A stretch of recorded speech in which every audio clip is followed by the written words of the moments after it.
אני דוב, הייתי במסיבת נובה. הייתה לי עמדה של מסאז'ים, הכל היה מדהים עד שהגיע שעה 6 בבוקר.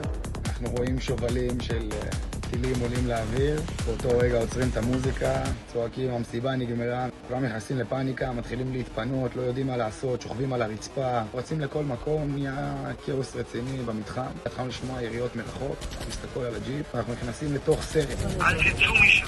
מה יש? מלא מחבלים ברחובות. האנשים תופסים את הראש, מה עושים? התחיל להתקרב הירי 400 מטר, 300 מטר. מתחילים לרוץ לכיוון החניות, עולים על הג'יפ, מתחילים לנסוע בין אנשים, בין הקנטות עם הג'יפ. איכשהו מצליח לצאת לחניה האחורית, אני רואה חוליה של איזה 30-40 מחבלים עם נשקים, מתחילים להיכנס לתוך המתחם ולראות פשוט, ואני רואה אנשים רצים לכיוונים מהיציאות ופשוט נופלים כמו ברווזים. נתתי פרסה, אני רואה את חבר שלי אוהד, רץ אליי בפאניקה עם הידיים, חולצה אדומה, מסתכל לי, אומר לי, תעלה אותי לאוטו, תעלה אותי לאוטו. ואז אנחנו רואים ג'יפ צבאי נטוש, דוד, מונע עם טמבון מפורק, אין חיילים בפנים, אין חיילים מסביב. ראיתי שם נשק עם 16 מקוצר. לקחתי את הנשק, זרקתי אותו אחורה לגלעד, תפעל את המעצור. מתחבאים בין השיחים, מגיעים לאיזושהי אנטנה. אלכס פורק מהרכב לדבר עם אשתו. אוהד גם יורד מהרכב. אמרתי להם, תשארו קרובים. מגיעה חוליה של מחבלים על שני רכבים ואופנועים. צועקים לנו, וואקף, וואקף. אני אומר להם, תעלו לאוטו. ללי מספיקה לעלות לאוטו. גלעד עולה לאוטו מאחורה. אוהד ואלכס בורחים לשיחים. משם אני איבדתי איתם התקשורת. ברחנו מהם. ללי מתקשרת למשטרה, אומרת להם, תעלו את האיכון שלנו, אומרים, אין לנו דרך, תשכבו על הרצפה, תחפשו מקום מחסה. אמרה לו, רודפים אחרינו. אני מסתכל על ללי, אני מסתכל על גלעד, ללי רואה אופנוען, סע. אנחנו מגיעים לכביש עוקף עד בארי, אני לא יכול לתאר את זה אפילו. מגיע לציר, אני רואה 5 אופנועים חולפים אותי, מחבל מגיע עם אופנוע מול הפרצוף שלי, המחבל מסתכל לי בעיניים, והוא צועק, על יהוד, ידבח על יהוד. ואז התחילו עלינו מרדף, אני חותך לו שמאלה בפרצוף, התחלתי לנסוע ימינה שמאלה, יורים עלינו עם הקלרים מאחורה, מנסים לפגוע בנו.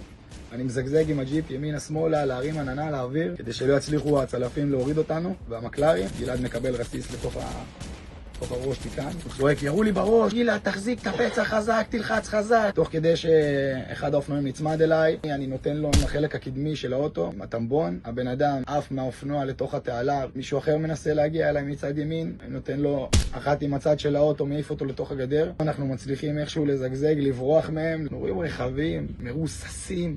גופות על הרצפה, אנשים מפורקים לחלקים. אין סיכוי אני נכנס לשם, אין סיכוי. מגיעים לשער, אין נפש חיה. אני לא יודע איך תאר את הסיטואציה הזאת לרגע שאתה מגיע למקום, שאתה רואה את הש"ג כדורים בתוך השמשה. אנחנו שומעים יריות מתוך היישוב, הגענו לשם עם הג'יפ, התחבאתי איתו מתחת לעצים, מפנים את גלעד, מדמם. אנחנו רצים לתוך איזה מבנה שירותים, רעוע, בלי מנעול, שובר את הזכוכית מכאן. הכנסתי אותם, רגע, יש לנו פה אזעקה. בכל מקרה, מגיעה חוליה של איזה 30 מחבלים, התחילו לראות על כל הדלתות. היינו חסרי אונים. הנשק היה זרוק באוטו תקול, אין לנו מה לעשות. נופל עלינו חתיכות של הפירורים של התקרה, תופסים את הראש למטה חזק. התבצרנו בתוך השירותים האלו במשך 6 שעות של אימה. רק משמיעה, שאתה שומע את הצרחות, שומעים את הטילים, שומעים את היריות של האקדח, את היריות של הקלאצ'ים.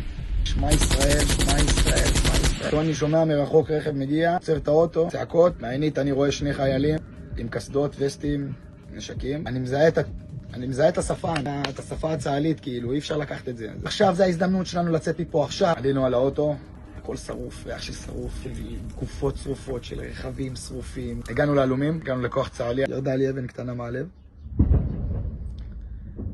הצלחנו לפנות את גלעד ואת הפצוע, הם פונו, ופשוט נסעתי ב-150 קמ"ש ולא עניין אותי כלום, פשוט רק רציתי להגיע הביתה. אנשים לא יחזרו להיות מי שהם, גם עם החברים שיחזרו מעבר לגבול שלקחו אותם, לא יחזרו להיות אותו דבר. מלא גופות, מלא אנשים פצועים שלא יכולנו לעשות בשבילם כלום. צריך לשתוק על הדבר הזה.